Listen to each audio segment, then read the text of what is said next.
Ahora sí, vamos a continuar con la dinámica prevista para el día de hoy. Para continuar con el programa, vamos a darle la bienvenida y recibir muy cálidamente a Alejandra Sánchez Cabezas. Ale es médica, especialista en ginecología, máster en epidemiología, gestión y políticas de salud y doctora en ciencia política. Ha ocupado diversos cargos docentes de grado y posgrado y ha realizado numerosas publicaciones científicas nacionales e internacionales. Actualmente se desempeña como coordinadora de proyectos de innovación y capacitaciones virtuales en la Dirección Nacional de Salud Sexual y Reproductiva del Ministerio de Salud de la Nación. Es directora del Observatorio de Salud del Grupo de Fundaciones de Empresas GDFE, directora general de Surcos Asociación Civil y presidenta del Consejo de Salud Comunitaria de la Sociedad Argentina de Medicina. Ale, bienvenida, y Luis, te dejo unos segunditos para que formalmente recibas a Alejandra. Hola, hola Alejandra, bienvenida. Creo que te dije solo una parte de lo que nos pasó contigo. Un día, escuchando una charla de este filósofo colombiano, Bernardo Toro, decía que en realidad, y lo expresó muy bien ahora Pablo Sibila, ¿no? Un buen líder, dice, aquel que es capaz de pedir ayuda. Yo no sé si soy un buen líder, pero soy un manguero, me gusta pedir ayuda. Y te cuento que contando el tema, ¿no? Reinicio, a ver, ¿volvemos a lo mismo o tomamos nuevos paradigmas? Hablo con 3 amigos y los 3 me dicen unánimemente Alejandra Sánchez Cabezas para hablar de la salud como bien público. De manera que esa casualidad no es una casualidad, es el aprecio y el valor que te tienen, y por eso nosotros triplemente agradecidos que estés aquí, Alejandra. Adelante con lo que tenés para compartirnos. Muchísimas gracias, Luis, gracias, Julieta. Me encanta que me digan Ale por otro lado. Y además veo algunas caras conocidas y algunos nombres conocidos, así que ya me siento entre amigos. Buenos días a todos y todas, gracias por estar acá. No crean todo lo que escuchan, pero de todas maneras, ya a esta altura de mi vida, no sé si me importa tanto la verdad o no, pero sí sentirme bien y hacer sentir bien a otros y otras. Así que bueno, muchísimas gracias. Y el enorme desafío que me presentaba esto, digamos, hablar ante ustedes, personas con tanta trayectoria y tanto recorrido, me hizo pensar a quién le hablaba, ¿no? Porque uno no es que hace una presentación a la nada, digo, está pensando quién está del otro lado.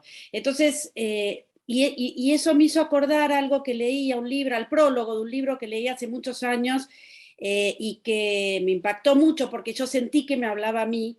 Y entonces le voy a leer una partecita, algunos pequeños cambios, pero le voy a leer esta partecita porque a estas personas voy a dirigir hoy esta pequeña presentación.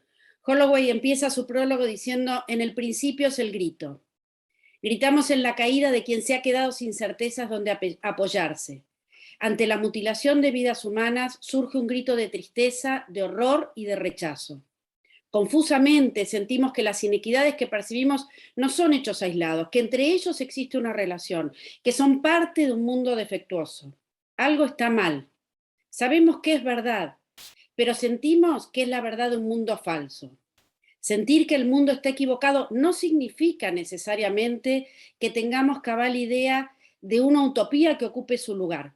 Y ahora yo les digo, y a ustedes que están aquí, a quienes están aquí dolidos, incómodos y buscando una manera de vivir más justa, aunque aún no la vean, a esos y a esas va dirigida esta presentación de hoy, estas reflexiones que vengo haciendo desde hace un tiempo.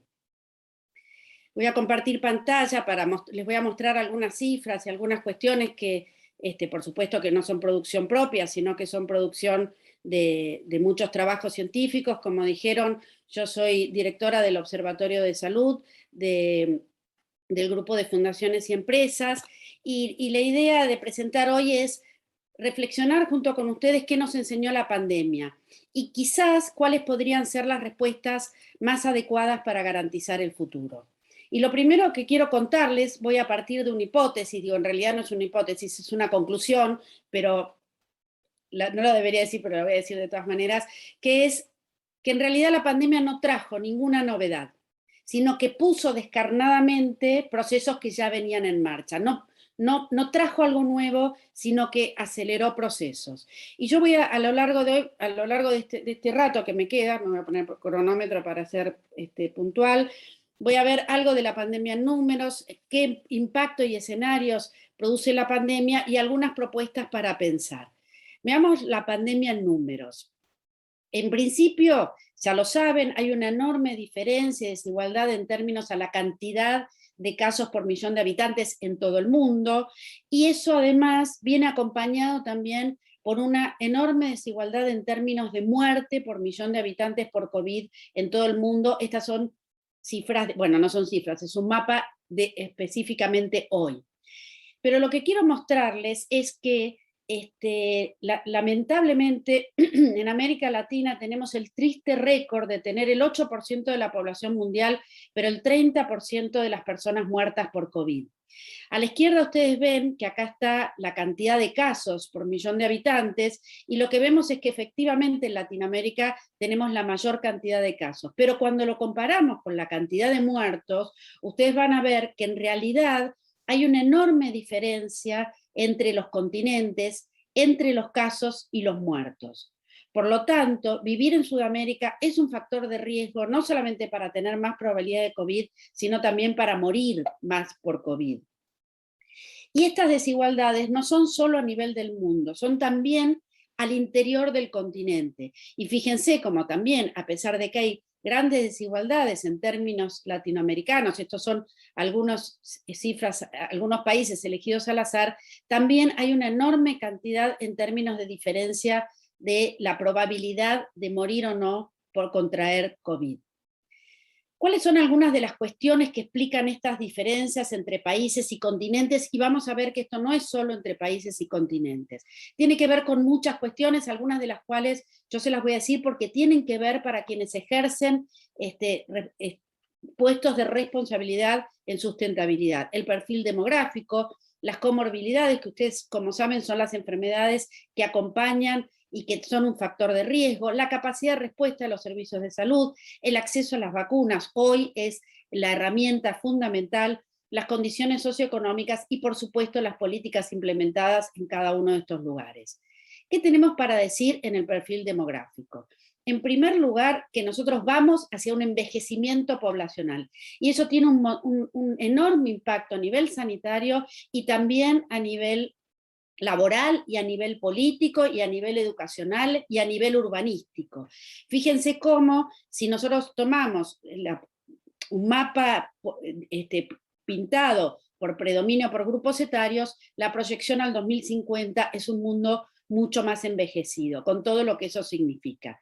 Y ya lo saben bien, lo que significó antes de la vacunación en Argentina, pero todavía para muchos países una realidad, como si la mayor cantidad de casos se acumulan en las edades medias de la vida, la mortalidad es mucho más predominante cuando no hay vacunas en los grupos etarios más avanzados. Y algo para contarles, digo, estas son cifras del Observatorio de la Deuda Social de la Universidad Católica Argentina. Fíjense cómo hay desigualdades al interior de los grupos que también impactan en la capacidad de afrontamiento de esto. Fíjense que los grupos de niveles socioeconómicos más bajos para las personas adultas mayores tienen 94 veces más déficit en la educación, en la alimentación, y casi 20 veces más déficit de acceso a la salud. Y esto lo puse aparte porque me parece fundamental en las épocas que vienen, y además yo tengo una muy mala noticia, que es que seguramente no haya escenario post-pandemia, sino que la pandemia va a continuar, y fíjense, casi 130 veces más déficit en términos de recursos informáticos y recursos informativos en los estratos de niveles socioeconómicos más bajos de las personas adultas mayores, con lo que esto representa también para su inclusión y las estrategias de envejecimiento activo. En relación a las comorbilidades, fíjense que la posibilidad de hospitalización es mucho más grande cuando existen comorbilidades, y la tasa de mortalidad, la probabilidad de morirse también es mucho más grande cuando existen comorbilidades, y la verdad, esto es la encuesta de factores de riesgo del Ministerio de la Nación, la probabilidad de tener diabetes, glucemia elevada, hipertensión o colesterol elevado es mucho más alto en los quintiles de ingresos más bajos. Pero además, la probabilidad de control, de tratamiento y de abordaje y de acceso a la salud también es mucho más baja en este grupo poblacional. Y ya empezamos a entender un poco cuáles son las razones por las cuales hay estas diferencias en términos de probabilidad de enfermarse y morirse en la población. ¿Qué tenemos para decir en términos de capacidad de respuesta de los servicios de salud? Fíjense, estos son datos previos, también no hay datos posteriores fiables. Fíjense las camas hospitalarias por 100.000 habitantes, en el mundo la enorme diferencia. Esto explica también, fíjense Perú, fíjense las camas de cuidados intensivos por 100.000 habitantes, también la enorme diferencia que hay entre los países. Y un dato importante, sobre todo ahora que se está empezando a hablar de la reforma del sistema de salud, fíjense la probabilidad de morirse en relación a la existencia o no de universalidad a la cobertura médica. Argentina, que tiene una alta tasa de mortalidad, teóricamente nosotros tenemos universalidad en la cobertura médica, sin embargo, una gran franja de obras sociales ponen enorme cantidad de barreras, y también los sistemas prepagos que pagan menos, y también algunos sistemas públicos de salud. Cuando hablamos de cobertura médica universal, hablamos de cobertura médica universal efectiva. Y fíjense cómo la probabilidad de morirse a personas mayores de 60 años es mucho menor en los países donde existe cobertura universal. Sin ninguna duda, la vacunación hoy es el instrumento fundamental. No voy a hablar acá de las poblaciones que están presentando rechazo a la vacuna o de los grupos antivacunas, podemos hablar de esto después, pero lo que sí quiero hacer un fuerte hincapié es en que 9 de cada 10 países pobres no tendrán acceso a la vacuna, el 95% de las aplicaciones se dieron solo en 10 países, y los países de ingresos bajos o medianos recibieron solo el 0,3% total de la dosis de las vacunas. Debería ser hoy una política la inversión en investigación, en incremento de la capacidad productiva y en incremento de la capacidad técnica para garantizar la soberanía sanitaria. Esto lo ha puesto más que de manifiesto esta pandemia. Y esto no tiene solo impacto en términos de probabilidad de morirse, que por supuesto no es menor, sino también en probabilidad de desarrollo. Es la primera vez desde hace muchísimos años que el Banco Mundial toma un determinante de salud como determinante de desarrollo. Acá, con las barras más oscuras, tenemos en el mundo, en las economías, los países de economías avanzadas y en los países de bajos y medianos ingresos, con las barras más oscuras aquellos países que logren vacunar más de la mitad de su población y los otros que no, y fíjense la proyección del PBI en aquellos países que no logren vacunar a la mitad, por lo menos a la mitad de su población, y el impacto que esto tiene en los países de bajos y medianos ingresos. Ya hablamos algunas cuestiones de las condiciones socioeconómicas, y fíjense cómo esto se muestra en cifras. En Chile, hay estudios en Chile, en Argentina, en México, les voy a mostrar nada más, pero fíjense cómo la tasa bruta de mortalidad general es mucho más baja en las comunas de estratos altos que las comunas de estratos populares. Y fíjense cómo esto se manifiesta tanto en las pruebas diagnósticas como en la mortalidad por 100.000 habitantes, como en la tasa de letalidad. Y fíjense que en el caso de la tasa de letalidad en los grupos indígenas prácticamente triplica a las de las poblaciones de ingresos socioeconómicos altos. Otras consecuencias de la pandemia, algunas de estas cuestiones ya hablamos, es el fuerte impacto que tuvo en términos de cierre de empresas, sobre todo en cierre de microempresas. Fíjense, cerraron más de 2,5 millones de empresas en Latinoamérica al año pasado, de las cuales la gran mayoría fueron microempresas, y hay un enorme impacto que desconocemos todavía, que tiene que ver con el trabajo informal. Como ustedes saben, y las cifras que yo acá les estoy mostrando duelen en el corazón en los niveles de trabajo informal en muchos de estos países. México no está por afuera, Brasil no está por afuera, estos son solo algunos de los ejemplos, y esto es imposible de medir. Y esto no solamente habla en términos de impacto en las economías locales, regionales y nacionales, sino también en la probabilidad que tienen estas personas de cuidarse, porque como ustedes saben, el trabajo informal se caracteriza por la inseguridad laboral. Y esto se manifestó en un incremento enorme de la cantidad de pobres en millones y la cantidad de millones de personas en pobreza extrema. Esto significa para nuestra región 12 años de retroceso en términos de pobreza y 20 años en términos de pobreza extrema. Quienes venimos del campo social y además para quienes la pobreza tiene cara, tiene historias, conocemos y son amigos y amigas nuestras, esto impacta en términos de vida. Y esto impacta en términos de vida por sobre todo de la vida de las mujeres, la vida de los jóvenes y la vida de los colectivos aborígenes, entre los cuales hasta el 50% de esta población es pobre, y lo sabemos que en Argentina esto está pasando. Y yo, la verdad, creo que no podemos hablar de pobreza si no hablamos también en términos de política de lo que significaron en este nivel también las medidas de protección social. Hasta el 2020 en toda Latinoamérica se habían implementado 263 medidas de protección social. Sin estas medidas, la verdad es que la incidencia de la pobreza extrema y de la pobreza hubiera sido mucho mayor. Acá es también cuando no podemos pensar solo lo sanitario aislado de las políticas educativas, sociales, económicas y laborales. Y no podemos hablar de pobreza si no hablamos de riqueza. Discúlpenme, pero digo, son dos cosas que van juntas. Y durante el mismo periodo en que hubo más de 40 millones de nuevos pobres, se aumentó en muy pocas personas su patrimonio personal. En ese momento significó un nuevo 1.000 millonario cada 2 semanas. Tenemos que repensar la distribución de las riquezas, sobre todo en un mundo en el cual estamos ya dejándolos sin capacidad de darnos más recursos. ¿Cuáles son los escenarios post-pandemia? Ya les dije que no hay post-pandemia, pero ¿cuáles son los escenarios que nos estamos encontrando?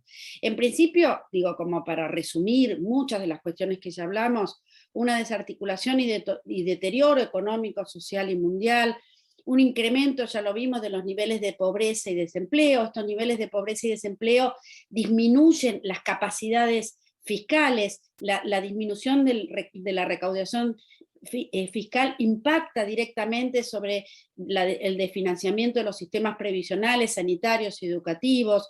Esto, por supuesto, hay un incremento de las desigualdades y las brechas, y yo me parece muy importante resaltar acá, sé que todos y todas ustedes lo saben, pero la probabilidad de violencias es mucho mayor, no solamente en contextos de pobreza, sino cuando hay desigualdad. Incremento de seguridad alimentaria, con todo esto lo que significa en términos también de desarrollo. Un incremento enorme en términos de brecha educativa y tecnológica, más de 167 millones de niños y jóvenes se vieron afectados por los cierres de las escuelas. Un incremento de las violencias, ya hablamos de eso, sobrecargas de enfermedades que no pudieron ser atendidas durante la pandemia, un incremento del ageísmo. El ageísmo es la estigmatización de las personas adultas mayores y de otras estigmatizaciones sociales, y un incremento de los padecimientos mentales y de los consumos problemáticos. ¿Qué nos mostró la pandemia? Nos recordó que la salud no es un tema biológico, sino que es la manifestación biológica de un hecho social. Esa es la salud. La salud y la enfermedad ponen en nuestro cuerpo y reflejan en nuestro cuerpo la forma en que vivimos. Y nos mostró claramente que la salud no es un tema individual. La vacuna lo muestra claramente. Ustedes saben, en esto que yo les mostré del acceso a la vacuna, estamos además perdónenme, pero a veces a mí no solamente me duele, sino que a veces mi grito no es solamente de dolor, sino también de enojo. Yo no puedo creer que seamos tan estúpidos y tan estúpidas de pensar que porque nos vacunamos algunos o algunas nos vamos a salvar. El virus sigue mutando y la vacuna que nos pusimos mañana no sirve si no logramos democratizar el acceso a la vacuna. ¿Y qué podemos hacer y cuál puede ser el aporte del sector privado? Yo sé que muchos y muchas de ustedes ya lo saben, que ya lo vienen trabajando, que ya lo vienen pensando. Lo primero que yo les diría, y lo primero que me obsesiona, y creo que con eso empecé, es no podemos seguir haciendo lo mismo, porque lo mismo nos trajo hasta acá. Estamos donde estamos por lo que venimos haciendo. Entonces, si queremos seguir haciendo lo que estamos haciendo, aunque sea un poquito mejor, nos va a seguir llevando en el mismo camino. Entonces, lo primero que tenemos que hacer es buscar y pensar qué es lo que debemos cambiar. Y yo celebro estos lugares y estos espacios que nos permiten encontrarnos para pensar, porque no hay figuras que piensen mágicas soluciones. Las soluciones tienen que venir del encuentro. Y debemos garantizar la salud, que garantizar la salud quiere decir garantizar nuestra supervivencia, construyendo condiciones de reconfiguración. Tenemos que repensar y reconfigurar nuestros pactos y nuestros tejidos sociales. Ese entramado que nos tiene armando esta sociedad que nos trajo hasta acá. Y tenemos que pensar cómo construir, dejar de construir estas sociedades que dejan a tantas personas por fuera, para construir sociedades que propicien el desarrollo de capacidades de bienestar, integración y protección. Yo les quiero contar que no es diciéndolo, no es enseñando valores, no es declamando cuestiones. Yo me acuerdo que mis hijos iban a una escuela muy buena, por otro lado, donde les enseñaban valores, les daban clases de valores, pero a los niños que no podían pagar o que no les daban su coeficiente intelectual los echaban. ¿Qué valores? Y esto es los entramados que debemos poner. Debemos hacer un cambio profundo, paradigmático, cultural, ético y moral, que nos lleve a construir sentimientos de corresponsabilidad, que nos haga pensar y darnos cuenta que todos y todas estamos siendo partes del problema, que no somos parte de la solución, que estamos construyendo este mundo de opresión y de exclusión. Tenemos que empezar a construir este sentimiento de ciudadanía y de compromiso para el resto. Tenemos que, a nivel de las empresas, profesionalizar las prácticas. El paradigma caritativo ya no puede, que nos pone contentos y pintamos una pared y estamos todos felices, no sirve más. Tenemos que dar soluciones profesionalizadas. Tenemos que construir consensos sociales para hacer prioridades políticas. Nosotros estamos a pocos días de una campaña política, perdónenme, por todos lados, que sinceramente todavía deja mucho que desear, y no es criticando a la política donde nos vamos a salvar. Tenemos que mejorar la calidad política y tenemos que mejorar la calidad de las conversaciones. Tenemos que incrementar nuestros niveles de articulación, tanto internacionales como regionales, y tenemos que incrementar la capacidad de las articulaciones público-privadas, dejando de lado los discursos y yendo a acciones concretas. Tenemos que pensar en prácticas inclusivas con perspectivas sociosanitarias, que tenemos que ir a pensar en disminuir las desigualdades, políticas que garanticen la supervivencia de las poblaciones y que hagan mucho foco en estrategias de cuidado. Esto no lo estoy diciendo yo, es el consenso internacional, y esta perspectiva sociosanitaria es pensar la educación con una perspectiva sociosanitaria, el trabajo, las políticas, y esto no es con afiches de cuídate, de ti depende. Esto tiene que ser con prácticas. Tenemos que propiciar una cultura diversa, multiforme, solidaria, para vivir en un mundo que padece. Y para eso debemos incluir a quienes piensan distinto que nosotros y nosotras. Y tenemos que dar un lugar muy predominante también a los y las jóvenes y a las diversidades, porque son ellas las que nos pueden traer una novedad. Cornelius Castoriadis, un filósofo a quien seguro muchos y muchas de ustedes conocen, decía, cuando Fukuyama dijo que era el fin de la historia, él le contestó diciendo que en la medida que siga habiendo gente que reflexione, que cuestione el sistema social o su propio sistema de pensamiento, nuestro propio sistema de pensamiento, diría yo, habrá creatividad en la historia sobre la que nadie puede poner una lápida. Y creatividad es lo que necesitamos. Y Castoriadis dice, el lazo que tenemos con esta creatividad pasa por individuos vivientes. Y él dice, y estos individuos existen, y yo agrego, y yo creo que muchos de estos individuos están acá. Muchísimas gracias. Ale, muchísimas gracias. Excelente tu presentación, sumamente movilizadora. En el chat hay cantidad de comentarios agradeciéndote y felicitándote por tu claridad y por tu generosidad para compartir tus conceptos. Vamos a hacer unas preguntas que nos han hecho llegar. Creo que un poco has anticipado de todas, pero bueno, como para ir en un tuit respondiendo cada una de ellas. Alberto nos dice, es urgente la priorización de la educación con la salud y la exigencia de los gobernantes que actúen eficazmente hacia esos puntos esenciales. La pregunta es, además del voto y el control ciudadano, ¿qué más podemos hacer para avanzar urgentemente hacia esas soluciones?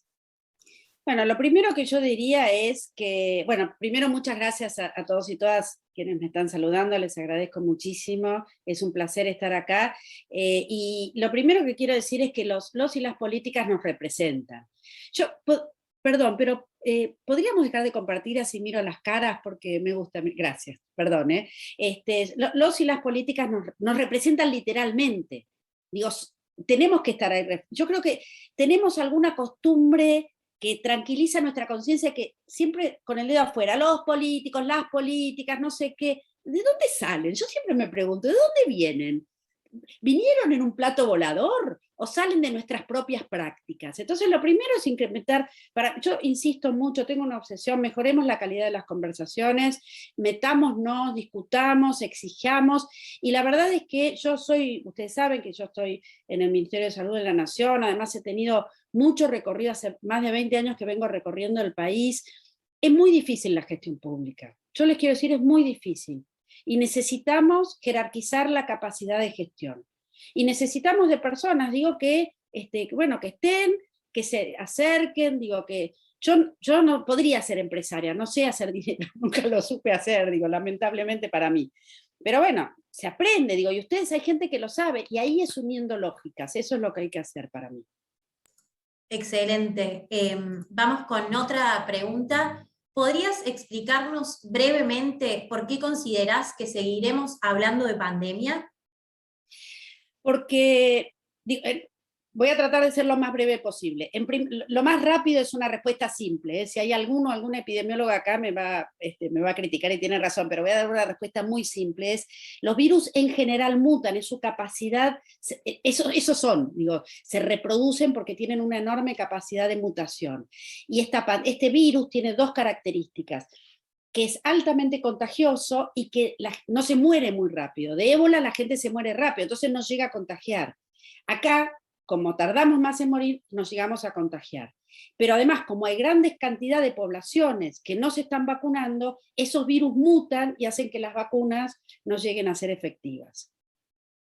Y voy a decir otra cosa más, que no quiero parecer que soy pesimista, digo, yo realmente creo, dedico mi vida a esto, en que es posible cambiar y si no vale la pena morir en el intento, pero la verdad es que el daño que le estamos haciendo al ambiente hace que las pandemias, acuérdense de la gripe H1N1, después ébola, vienen como un poquito cada vez más frecuentemente.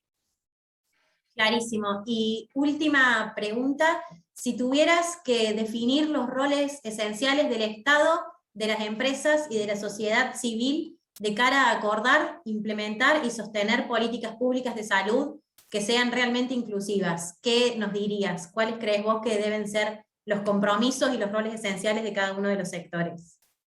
Pero esto es para que nos quedemos 3 días seguidos conversando. Tenemos 2 minutitos. Bueno, es una excelente pregunta, y yo creo que lo primero que deberíamos hacer es sentarnos a pensar y a discutir. Personalmente, yo creo que el garante de derechos es el Estado, y el Estado es el que se debe encargar, tiene la responsabilidad final de garantizar derechos, pero creo que, así como muy rápidamente, el rol de la sociedad civil es exigir a Estado y a empresas, y el rol de las empresas también es exigir, es generar valor, generar riquezas y también aportar para el desarrollo. Digo, esto por supuesto es una simplicidad absoluta, pero me parece que esa es la discusión. Ustedes saben que los griegos hablaban del ágora, era ese espacio donde todos y todas discutían. Bueno, me parece que el sector privado, con la enorme influencia que tiene, digo, porque yo sé que ustedes se sienten muy atacados muchas veces por el Estado, pero la realidad es que tienen una enorme influencia, los gobiernos van y vienen y ustedes se quedan, es incrementar el ágora y producir conversaciones de calidad. Dejarlos, porque con los eslóganes se ganan elecciones, pero no se gobierna ni se construye ciudadanía. Fantástico, Ale. Una vez más, queremos darte las gracias desde IARCE por la calidad de tu disertación, y sin duda vos planteas la necesidad de tener conversaciones de calidad. Tu presentación lo fue, y nos interpela y nos moviliza a seguir involucrándonos y seguir repensándonos sin dudas. Muchísimas gracias, fue un gusto inmenso haber contado con tu presencia en Confiarse 2021. Un placer enorme para mí y muchísimas gracias por darme un espacio para pensar en conjunto, y hasta pronto, y gracias amigas y amigas que veo por aquí. Hasta pronto.